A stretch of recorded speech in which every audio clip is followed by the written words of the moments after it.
আসসালামু আলাইকুম, আমি মোহাম্মদ রুহুল আমিন। অনলাইনের আরও একটি ক্লাসে সবাইকে আন্তরিক অভিনন্দন ও শুভেচ্ছা।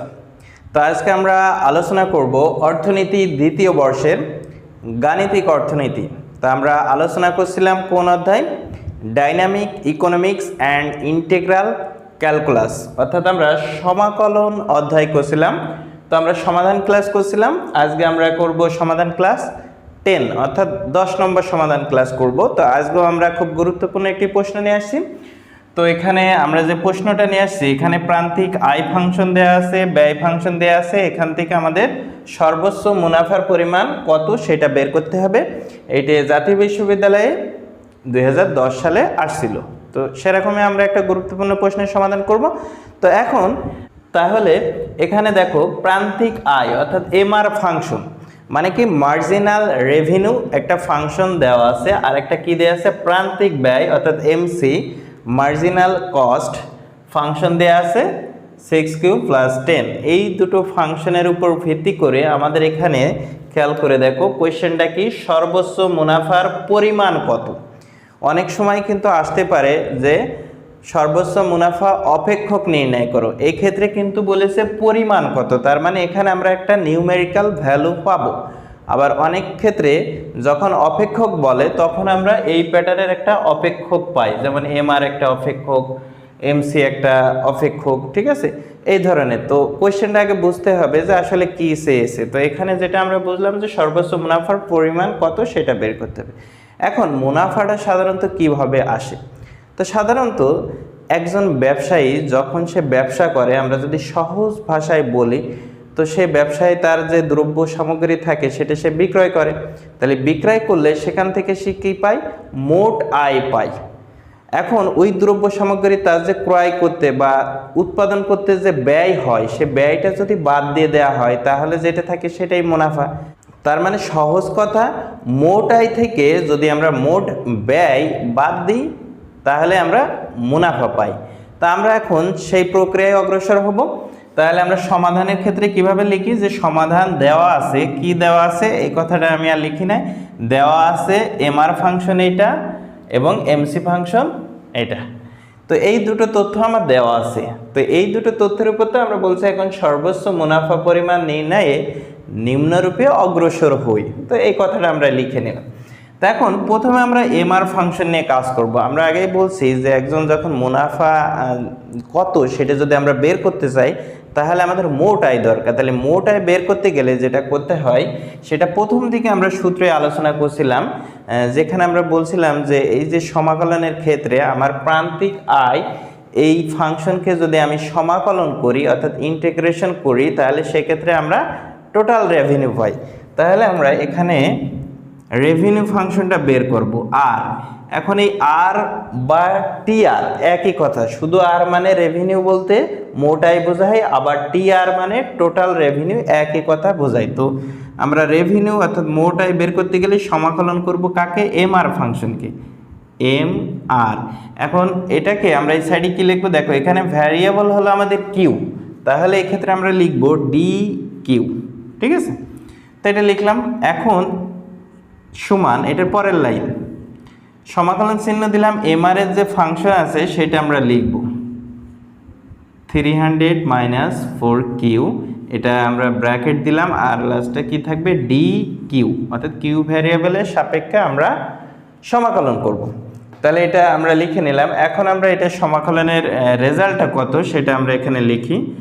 তো এখানে দেখো 300 কি একটা ধ্রুবক মান। তো সমাকলনের আমরা যে সবগুলো সূত্র যখন আলোচনা করছিলাম স্টেপ বাই স্টেপ, সেখানে আমরা বলছি তাহলে এটা একটা ধ্রুবকের নিয়ম। আর ধ্রুবকের ক্ষেত্রে কি হয়, ধ্রুবকের মানটা থাকে আর এই যে ভ্যারিয়েবলের সাপেক্ষে করছি সেটা গুণ হয়ে যায়। তার মানে 300 থাকবে আর কিউ এখানে গুণ হয়ে গুণ আকারে থাকবে। এখন কি আছে, মাইনাস চিহ্ন আমি দিলাম। এখন 4 কিউ, কিউ এর যখন থাকবে এটা কোন সূত্রে পড়তেছে? এটা পাওয়ার ফাংশন, সমাকলনের পাওয়ার ফাংশন। কারণ কি, কিউ এর উপর কোনো পাওয়ার যদিও দেখা যাচ্ছে না, মানে কি এখানে 1 আছে। তাহলে এই 1-এর যদি আমরা পাওয়ার ফাংশনের রুল করি, যেটা আমরা পূর্বে আলোচনা করেছি, যে কিউ এর উপরে যে পাওয়ার থাকে সেটা +1 হয়। তার মানে 1 আছে, তার সাথে 1 যোগ করলে কি হয়? 1 + 1 আমরা একবারে লিখে দিলাম 2 ভাগ নিচেই সে 1 যোগ 1 মানে কি হবে 2, তার মানে 4 ইন্টু এই টার্মটা থাকলো। ঠিক আছে, তারপরে যেহেতু আমাদের সমাকলন করা হলো আর আমরা এটা অনির্দিষ্ট সমাকলন করতেছি, তো এই জন্য আমাদের কি টার্ম যুক্ত করতে হবে, বাড়তি একটা কি ধ্রুবক টার্ম অ্যাড করতে হবে। তো আমরা কে টার্মটা অ্যাড করে দিলাম। ওকে, এখন এখান থেকে আমরা নেট যেটা পাই এই সাইডে লিখি 300 কিউ মাইনাস এই উপরে এখানে কি আছে 4 আছে না, 2 দিয়ে আমরা কেটে দিতে পারি, তাহলে থাকে কি 2q স্কোয়ার প্লাস কে। তাহলে এই যে ফাংশনটা পেলাম, এই ফাংশনটা আমার কি ফাংশন, এটা হলো আমার সেই আর ফাংশন। ঠিক আছে, তার মানে আর সমান আমরা পেলাম এটা। এখন আমাদের দরকার কি, এখন আমাদের যেহেতু আমরা মুনাফা অপেক্ষক আগে বের করব, তারপরে সেখান থেকে আমরা মুনাফার পরিমাণ বের করব। তো মুনাফার জন্য আমার এখান থেকে আমি এমআর ফাংশন থেকে আর ফাংশন পেলাম। এখন আমি এমসি ফাংশন থেকে আবার কি পেতে পারি, সি ফাংশন বা টিসি ফাংশন, একই কথা, অর্থাৎ মোট ব্যয় অপেক্ষক। তাহলে মোট ব্যয় অপেক্ষক আমরা যদি নির্ণয় করি, এখানে আমরা এটা লিখতে পারি মোট আয় ফাংশন। ঠিক আছে, মোট আয় এটা।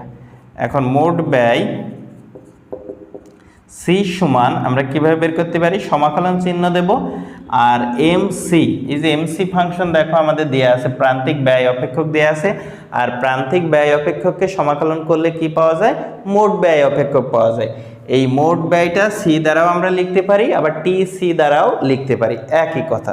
কিসের সাপেক্ষে, এখানে কিউ ভ্যারিয়েবল, এই জন্য আমরা ডি কিউ লিখলাম সমান। এখন এমসি ফাংশন যে টার্মটা আছে এখন আমরা সেটা লিখব,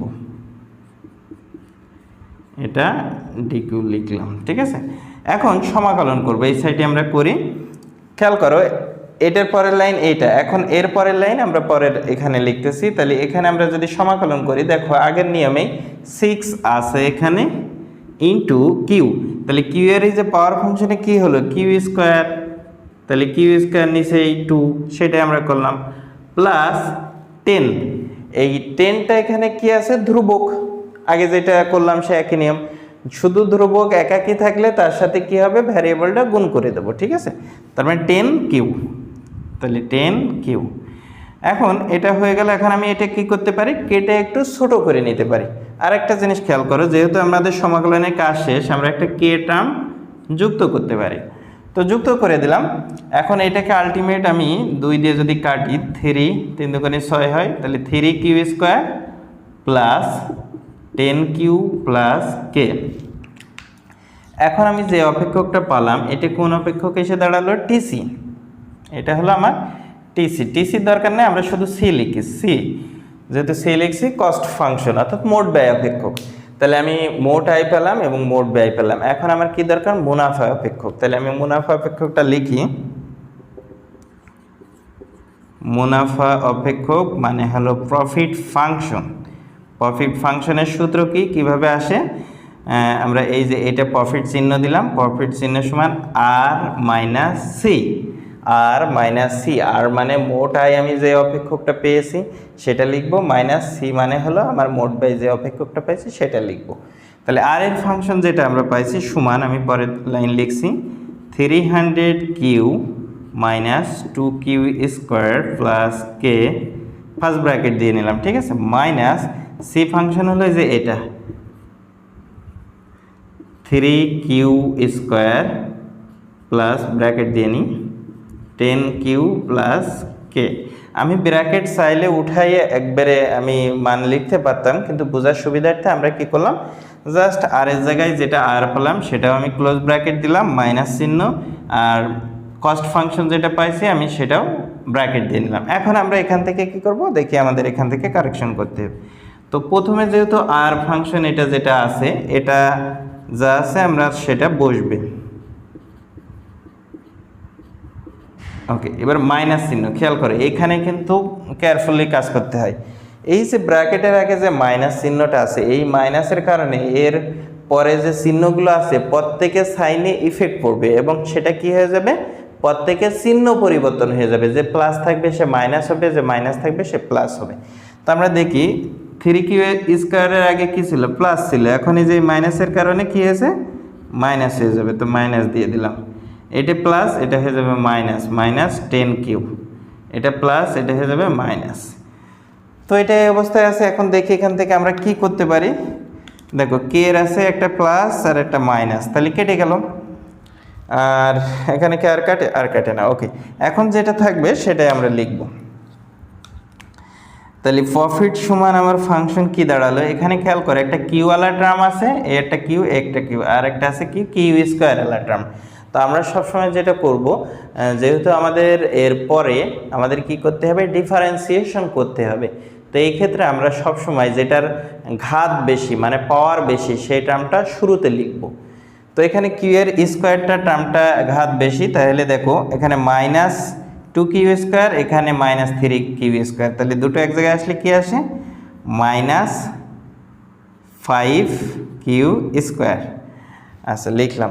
এবার 300 কিউ এর আগে আছে প্লাস আর আছে 10 কিউ মাইনাস, তাহলে 10 কিউটা কি ছোট, এটা বাদ গেলে কি থাকে, প্লাস 219 কিউ। তো যেটা আমরা পেলাম এটাই হলো আমাদের কি ফাংশন, প্রফিট ফাংশন, বা আমরা এখানে লিখে দিতে পারি কি, মুনাফা অপেক্ষক। তাহলে দেখো এই যে আমরা এখন যতটুকু সমাধান করলাম এখান থেকে আমরা মেইনলি কী জিনিস পেলাম, মুনাফা অপেক্ষক পেলাম, এবং এটাই আমাদের টার্গেট ছিল। এখন এই মুনাফা অপেক্ষক থেকে আমরা এখন কি নির্ণয় করব, মুনাফার পরিমাণ আমাদের বের করেছে। যদি আমাদের কোয়েশ্চেনে বলা হতো যে প্রফিট ফাংশন নির্ণয় করো, তাহলে আমাদের অ্যান্সার হয়ে যেত এটাই হলো আমাদের প্রফিট ফাংশন বা মুনাফা অপেক্ষক। কিন্তু আমাদের এখানে বলেছে মুনাফার পরিমাণ কত। এখন আমাদের মুনাফার পরিমাণ বের করতে হবে, এবং মুনাফার পরিমাণ বের করার জন্য আমাদের কোনটা দরকার, এখন জাস্ট আমাদের এই প্রফিট ফাংশনটা দরকার। এটা আমাদের জানা থাকলে এখান থেকে আমরা সমাধান করে বের করতে পারবো। তো আমরা মুনাফা অপেক্ষক নির্ণয় করছি। তো মুনাফা অপেক্ষক আমাদের কত, প্রফিট ফাংশনটা পাইছি -5 কিউ স্কয়ার প্লাস 219 কিউ। এই অপেক্ষক থেকে এখন আমরা কি করব, মুনাফার সর্বোচ্চ মুনাফার পরিমাণটা নির্ণয় করব। তাহলে আমরা লিখতে পারি মুনাফা সর্বোচ্চ করণে এর ঢাল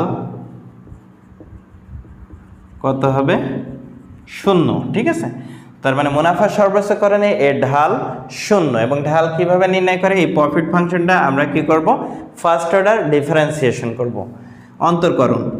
তার মানে ডি প্রফিট ভাগ d q is equal to 0। এই প্রফিট ফাংশনটাকে আমরা প্রথম মাত্রার অন্তরকরণ করব এবং সেটা কিসের সমান হবে, 0। তো আমরা এটা লিখলাম।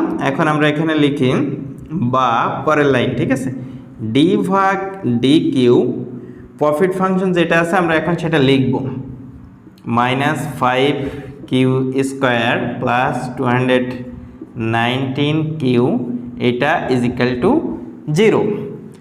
এখন পরের লাইনে আমরা এখানে লিখি বা, এখন কিসের সাপেক্ষে করব, কিউ এর সাপেক্ষে। এটা কোন সূত্র, এটা পাওয়ার ফাংশন, এবং এটা হলো মৌলিক গণিতের যে আমরা অন্তরকরণ করছি সেই অন্তরকরণের পাওয়ার ফাংশন। তো সেক্ষেত্রে কিভাবে আসে, এই পাওয়ারটা এখানে ধ্রুবক থাকলে এর সাথে গুণ হয়ে যায়, তাহলে 2 5-এর সাথে গুণ করলে কত হয়, 5 2 10, আগে আছে মাইনাস চিহ্ন দিলাম 10, আর কিউ এর পাওয়ার ছিল স্কয়ার মানে 2, তার থেকে এক বাদ গেলে শুধু কিউ থাকে, তার মানে আমরা শুধু কিউ লিখলাম, প্লাস এখানে কিউ এর সাপেক্ষে কিউ এর অন্তর্গ্রহণ করলে 1 হয়, এবং ধ্রুবক টার্মের সাথে আছে গুণ আকারে, গুণ করে দেব, তার মানে 290-এর সাথে 1 গুণ করলে 290 থাকে, ইজ ইকাল টু 0। বা পরের লাইন, এখন এখান থেকে আমরা কিউ এর মানটা বের করব, ঠিক আছে, -10 কিউ ইজ ইকাল টু -290। এখন দেখো এদিকে -10 কিউ আর প্লাস 290 ওইদিকে নিয়ে গেলে কি হয়, মাইনাস হয়ে যায়। এখন উভয় দিকে মাইনাসে মাইনাসে উঠে যায়, আমরা এরকম করে কেটে দিলাম। এখন যেটা আমরা করব, বা কিউ ইজ ইকাল টু 219 এর নিচে 10 গুণ ছিল, এদিক নিয়ে গেলে ভাগ হয়ে যাবে, ঠিক আছে, 0 0 কেটে দিলে, অতএব কিউ সমান 29। তার মানে এই যে আমরা কোয়ান্টিটি পাইছি, উৎপাদন যদি 29 একক করে, এখানে কি উৎপাদন করবে, যেহেতু কি উৎপাদন করবে সেটা বলা নেই, তাহলে আমরা বলতে পারি কত, কিউ সমান 29 একক। এটি কি কেজিতে হতে পারে, যে কোনো একটা মাধ্যম হতে পারে, তার মানে কিউ সমান 29। তার মানে উৎপাদক যদি 29 একক পরিমাণ করে তাহলে মুনাফা সর্বোচ্চকরণ হয়। এখন কত সেটা হবে, যেহেতু উৎপাদন যে 29 সেটা তো আমরা পেয়ে গেছি, তাহলে এখন আমরা সর্বোচ্চ মুনাফার পরিমাণ এই কথাটা লিখি। সর্বোচ্চ মুনাফার পরিমাণ, এই যে প্রফিট ফাংশন, এই প্রফিট ফাংশনটা আমরা লিখব।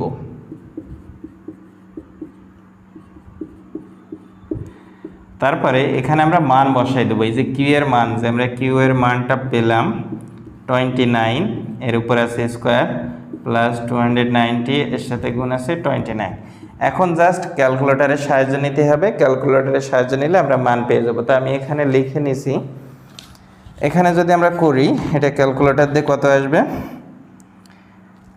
-4205। এখানে কি করব, 29কে স্কোয়ার করব, স্কোয়ার করে যা হবে তার সাথে -5 গুণ করব, করার পরে এই রেজাল্টটা আসবে। প্লাস 290 সাথে 29 গুণ করব, গুণ করলে এখানে আসে কত, 8410।